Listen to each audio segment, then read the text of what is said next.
The wind howled over the ruined city as flames danced across broken buildings. The sky, once blue, now burned with an orange hue that felt too close. The earth was no longer just earth. It had become something else. The invasion had begun without warning, no signal, no message. Only silence before the storm.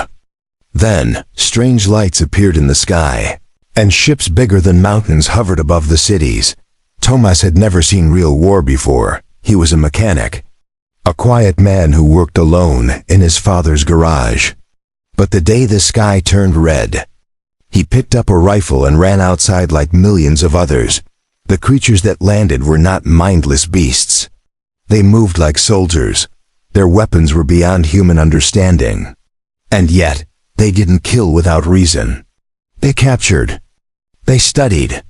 They searched for something. Tomas survived the first attack by hiding in the basement of an abandoned school. He stayed quiet, holding his breath, as the alien troops moved past. His heart raced and his hands shook, but he did not move. Days passed before he found others like him, survivors, fearful, hungry, and confused. Together, they moved through the ruins, searching for safety. But safety no longer existed. Only shadows and whispers remained. One night, while hiding near the river, Tomas heard a sound he could not explain. It was soft, not a growl, not a weapon, a voice, a whisper. Calling his name in a language he didn't know, he followed it. He crossed the river, climbed over debris, and walked into a part of the city no human dared enter. There, hidden behind a wall of broken stone, he saw her. She stood alone. Her skin glowed like silver under the moonlight. Her eyes were bright, almost too bright. She wore armor that shimmered like liquid metal. But her face looked sad. Tomas didn't understand why, but he stepped closer. The alien soldiers didn't stop him. They watched him, but made no move. It was like they were waiting. She turned her head slightly. Their eyes met, and in that moment, the world felt silent. The burning sky, the fallen towers, the fear, all of it faded behind her gaze. Tomas didn't speak. He didn't know what to say, but his thoughts screamed. She looked royal. Not a soldier, not a killer, a leader, a prisoner maybe. Or something else entirely. She walked toward him slowly. Her steps made no sound. When she stopped, her voice entered his mind without words. It wasn't language. It was emotion, loss, regret, hope. The soldiers around her bowed. Tomas didn't understand what he was seeing. Why would an alien princess be in the middle of a human war zone? Why would she be alone? Why would she allow him, a human, to come close? Then she reached out her hand. Tomas hesitated, but took it. A flash of light surrounded them, and he felt weightless. His mind opened. Her memories entered his thoughts. Images of stars, galaxies, and pain filled his vision. She had not come to conquer. She had come to escape. And now she was trapped. Tomas realized she wasn't the enemy. She was running from something worse. A darkness that had followed her kind for centuries. And Earth had become her last refuge. But no one knew. They only saw an invasion. Tomas looked into her eyes again. There was trust, a silent plea, and in his heart, something strange awakened. He whispered the words before he could stop himself. I wish I could marry her. Tomas didn't sleep that night. His thoughts were filled with her face, her voice, and the strange light that had passed through him. He sat quietly by the river, watching the broken sky above him change from black to gray. The survivors around him noticed his silence. One of them, an older man named Drex, asked what he had seen. Tomas opened his mouth but said nothing. How could he explain what happened without sounding mad? He had touched an alien princess. Her hand had felt warm. Her thoughts had entered his mind. And somehow he had seen her memories. Not just pictures, but feelings too. Deep sorrow. A sense of betrayal. And something else, fear. That fear stayed with him. It wasn't fear of humans. It was something else. Something far worse. Something she was running from. Thomas felt it, burning in his chest like a warning he could not understand. The next night, he returned to the same place near the broken wall. The soldiers were still there. They made no move as he approached. And then, she appeared again, silent, graceful, shining under the faint moonlight. This time she spoke out loud. Her voice was soft but clear. "You are not like the others," she said. Thomas didn't know how to respond, so he simply nodded. She smiled faintly, then looked away. "My people were not meant to fight," she said. "We were meant to protect. But the war we escaped followed us here. And now Earth is caught in the middle." Thomas listened. Every word felt heavy.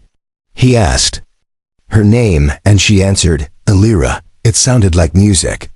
A name that didn't belong in a place filled with fire and death. Elira told him about her world. A planet full of light and peace, now destroyed by a race that devoured everything. Her people had scattered across the stars, hoping to survive. She was their last hope. She had come to Earth not as a conqueror, but as a warning. But her ship had crashed.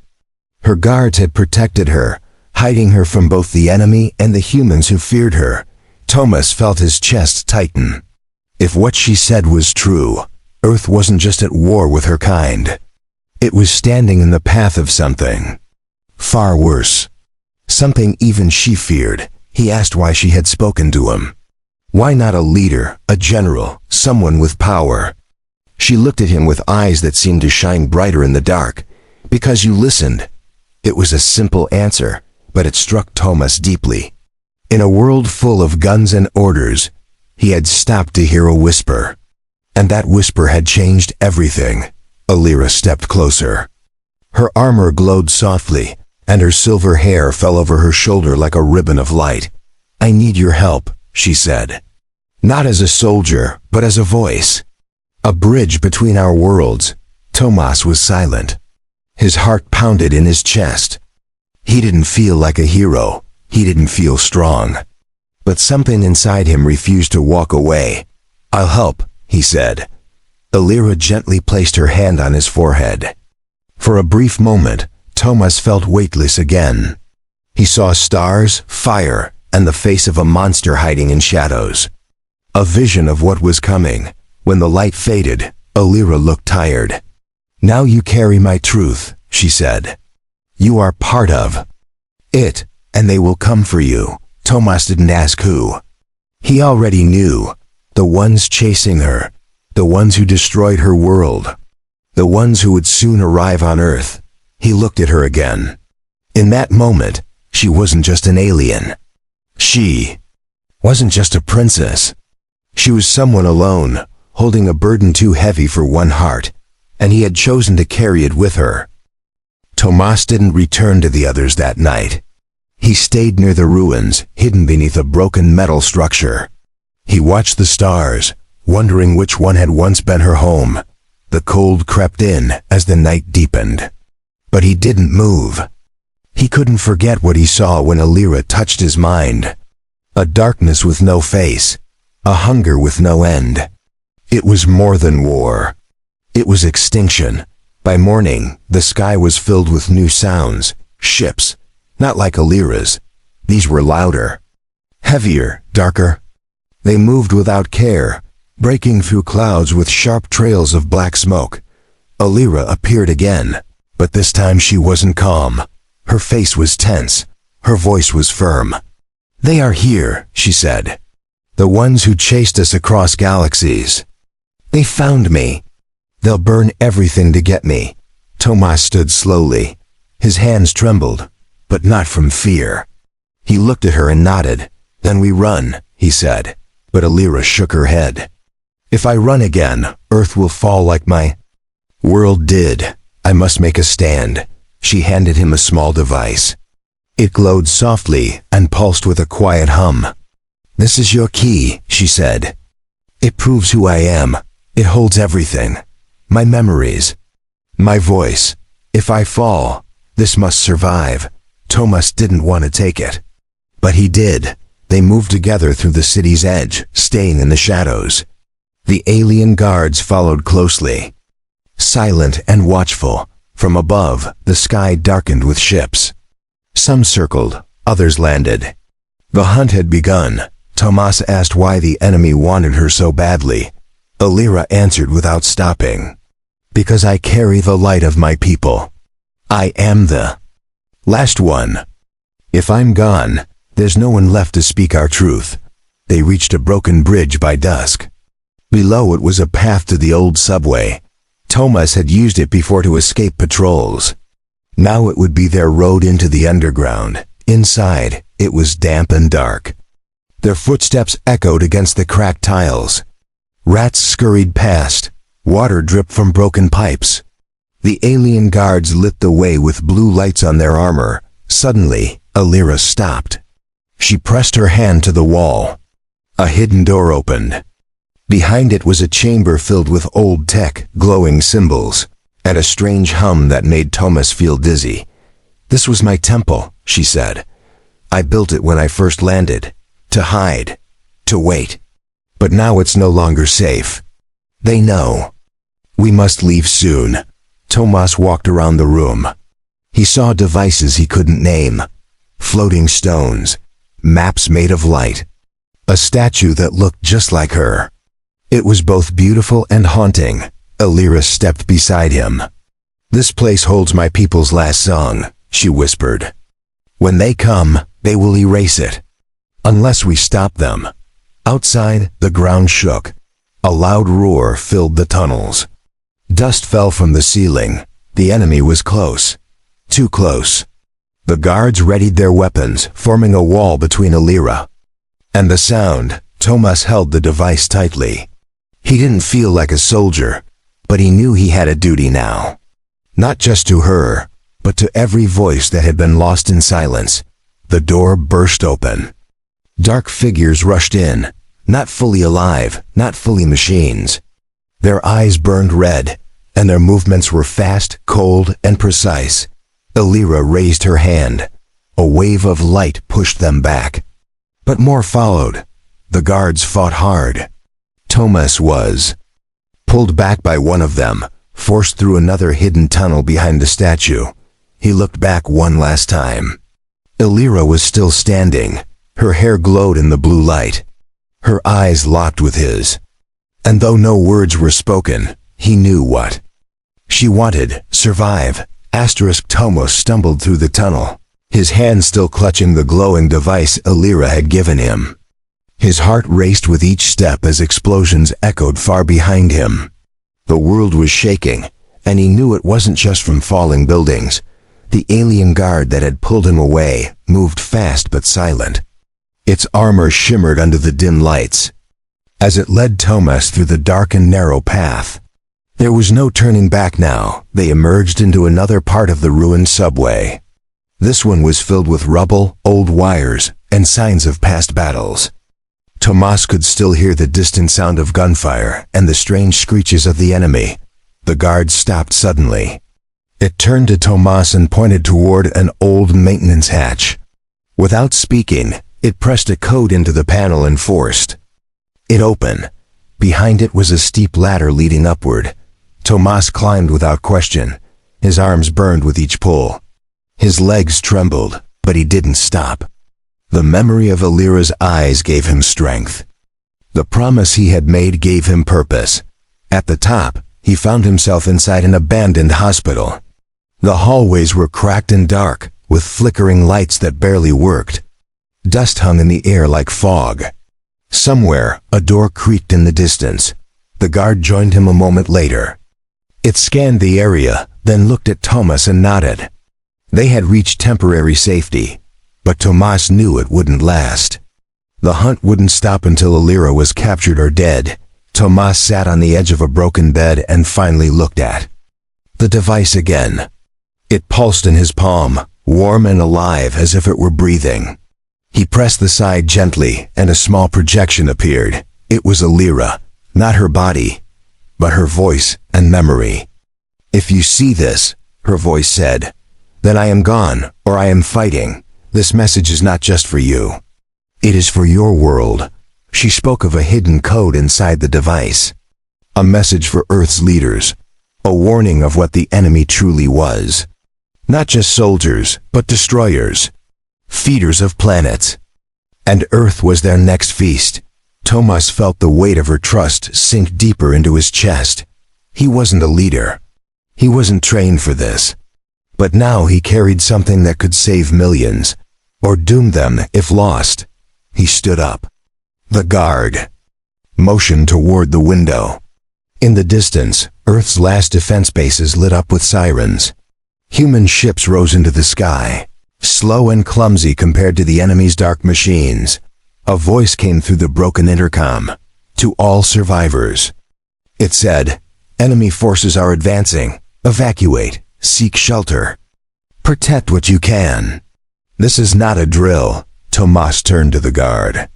"We need to get this to someone who can use it," he said. The guard responded by stepping forward and opening another hidden panel in the wall. Behind it was a glowing circle, a teleport gate. One of Alira's last working technologies. The guard placed its hand on the wall, and the gate shimmered with light. A map appeared, showing a location in the north. "That's where the signal can be sent," Tomas said. The guard nodded again. Without another word, Tomas stepped into the light. The air turned cold, his vision blurred, his heart pounded. And, in a blink, he vanished. He landed hard on stone. Snow surrounded him. The wind howled. In front of him stood a tower covered in ice and strange carvings. A message tower. One of Alira's beacons to send the warning across the stars. He took a deep breath and moved forward. The snow crunched under Tomas's boots as he moved toward the tower. The wind stung his face, and the cold bit through his jacket. Still, he pressed forward, holding the glowing device close to his chest. The tower stood tall against the dark sky, ancient and silent. Strange symbols glowed along its surface, shifting like waves. Tomas reached out and placed his palm against the door, hoping Alira's trust would guide him through. A soft light scanned his hand, then the door slid open. Warm air rushed out to greet him. He stepped inside, and the door sealed behind him. The tower's walls pulsed with blue light, humming gently like a living heart. He walked down a narrow hallway until he reached a circular chamber. In the center stood a console surrounded by floating crystals. The device in his hand vibrated, responding to the room as if it knew its home. Tomas placed the device into the console. It locked in place, and the entire chamber brightened. A voice echoed around him. It was Alira's again. "If you have reached this place, then there is still hope." She spoke of an ancient enemy known as the Varnak. Beings that consumed not for survival, but for power. They did not build. They only destroyed. And now they were heading for Earth. Tomas watched as a star map appeared around him. It showed systems already lost. Worlds swallowed by darkness. And now, Earth's name glowed at the edge of the growing black. The tower began sending out pulses of light. Signals, warnings, messages, not just to humans, but to others in the galaxy. Allies who had once fought the Varnak. If they were still out there, they would see the call. Tomas turned to leave, but the console blinked red. Something was wrong. A breach had been detected. The enemy had tracked the signal. They were coming, fast and heavy. He ran back through the hallway and exited into the storm. Above him, the clouds cracked open. Fire fell from the sky. A Varnak dropship pierced the clouds like a burning dagger. Tomas ran across the ice, slipping and stumbling. The tower behind him exploded in flames. But the signal had been sent. The warning had gone out. His mission was done. Now he had to survive. 2 Varnak scouts landed ahead of him. Their bodies were twisted metal and black stone. Their arms turned into blades. Their eyes burned like fire. Tomas backed away slowly, heart racing. Just as one leapt at him, a blast of blue energy struck from the side. A flash of light filled the storm. When it cleared, a figure stood between Tomas and the enemy. It was Alira. Her armor was damaged. Her face showed signs of battle. But she stood tall, her blade humming with power. Without a word, she attacked the Varnock scouts with fury and grace. Tomas watched as she moved like lightning. Every swing of her blade sent sparks flying. Every block was perfect, but there were too many of them. More ships were landing all around. Alira shouted over the storm, "We must leave this place." The signal was sent. Now we survived long enough to make it count. They ran together through the snow, dodging blasts and falling fire. The cold didn't matter anymore. The fear didn't slow them down. They moved like one, trusting each other with every step. Ahead, the alien guard from before waited near a ship half buried in snow. The ramp lowered as they approached. Tomas jumped in first, then turned to pull Alira aboard. The guard covered them with its weapon. The ship rose into the sky, leaving behind the ruins of the tower. Tomas looked out the window and saw the flames. Below, he also saw something else.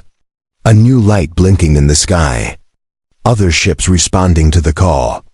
Help was coming. Asterisk, the ship soared higher, cutting through the storm and smoke. Tomas sat near the window, breathing hard, watching the tower disappear into flame and ash. He had never flown before, not like this. Alira sat across from him. She had closed her eyes, but her body stayed alert. Her armor still glowed faintly, but there were cracks across it. She looked tired, but strong. Her hands never left the hilt of her blade. The alien guard stood near the cockpit. It kept its weapon aimed at the door as the ship moved into orbit. The stars above seemed clearer now, untouched by the fire burning below. Tomas finally spoke. "What now?" he asked. Alira opened her eyes and looked at him.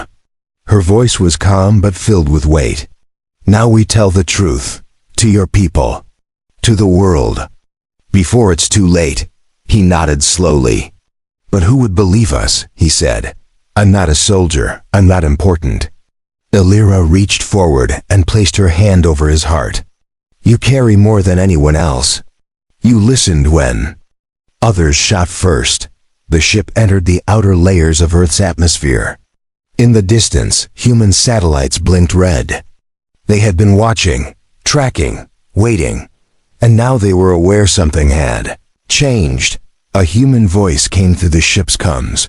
"Unknown craft, identify yourself." Alira looked to the guard, who tapped the console. A message was sent in return. Not just words, but data, memory, proof. Tomas watched as the screen flickered. Images of her planet, her people, the destruction left behind, and the shadow that followed. The truth was now inside Earth systems.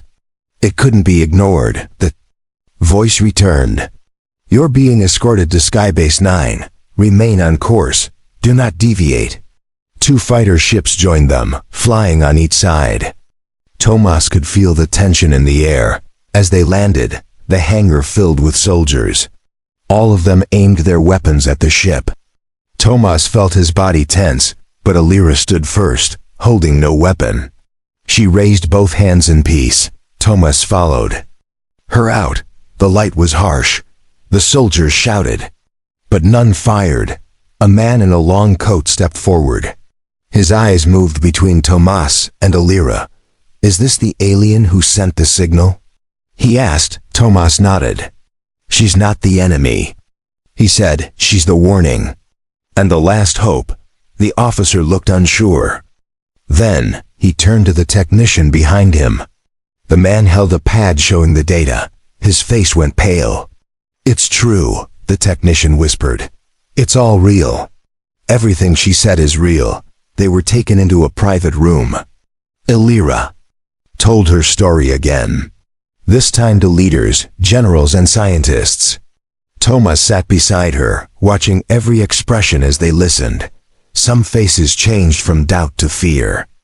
Others showed anger. but no one looked away. When she finished, the room was silent. Then the general spoke.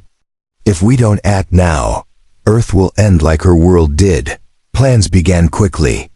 Messages were sent. Forces moved. And then something unexpected happened. A new signal came from deep space. It was not from the Varnok. It was from another race. One of Alira's lost allies. They had heard her call. Ships began to appear on the edge of the solar system. They came not to fight Earth, but to protect it. They brought weapons, knowledge, and technology Earth had never seen before. Thomas watched it all happen with disbelief. Days ago, he was just a mechanic hiding from war. Now he was sitting beside a princess, speaking to generals, helping shape the future of humanity. He looked at her one night as they sat alone. She was watching the stars from the window. He took a breath and whispered the words again, almost to himself. "I wish I could marry her." She turned slowly and smiled. The sky over Earth had changed. It now held not only human satellites and warships, but also the vessels of alien allies. Ships shaped like wings of light hovered beside Earth's steel-gray war fleets. The stars had never looked so alive. Inside Skybase 9, Thomas stood beside Alira in a large command room. Screens surrounded them, each showing movement across the planet and beyond. Generals paced. Commanders shouted. Scientists whispered to each other in urgent tones. Alira remained calm. Her presence was like a flame that didn't burn. She spoke when needed, but mostly she watched. Thomas noticed how her eyes scanned everything. She was a warrior, but she was also more than that. She was hope. The alliance was working. For now, humans had started trusting the other races that had answered Alira's call. Tensions remained, but a common enemy forced unity. The Varnok ships were still days away, but their signal was close. Thomas was given a translator device. With it, he could speak freely with any species on the station. He used it often, learning about weapons, tactics, and strange alien cultures that now shared Earth's fate. He also spent time with Alira in the quiet hours. She told him more about her people, how they had once sung to shape the walls of their cities, how they never used machines to control, only to grow. Her memories painted pictures of beauty and sadness. One night, while the base slept, Alira took him to the roof of the station.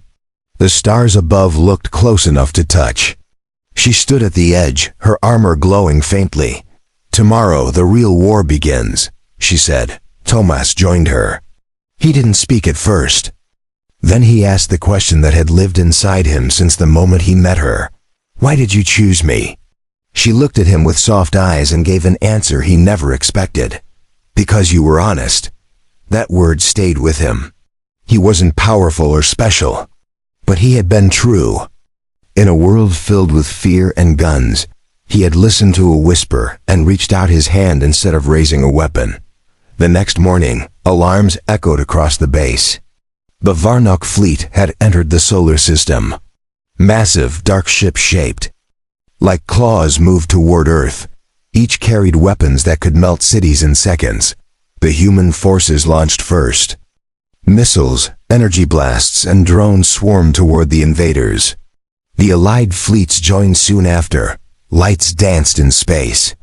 Explosions tore the sky. The battle had begun. Alira boarded her command ship, and Thomas went with her. He had been trained quickly, enough to operate communication systems and defense consoles. He sat beside her, watching the war unfold through a wide screen. One of the Varnok ships broke formation and aimed directly for Earth's moonbase. It held civilians, children, and wounded soldiers.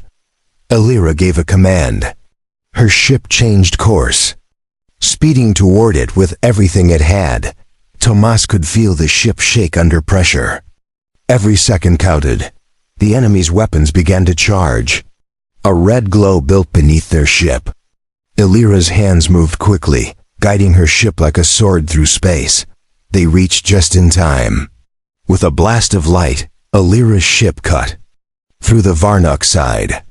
The explosion lit up the dark like a second sun.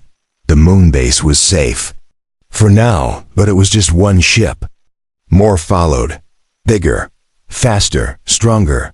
Earth's defenses began to crack. And in that moment, Tomas heard something in the background. A sound that had no origin. A deep, pulsing hum. Alira stood up slowly.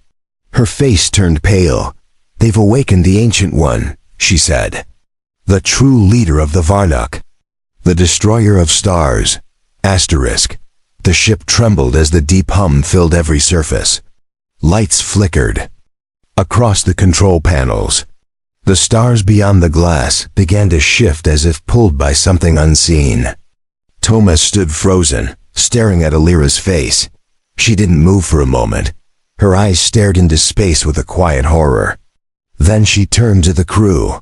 "All hands to stations," she said. "We are facing the heart of the storm.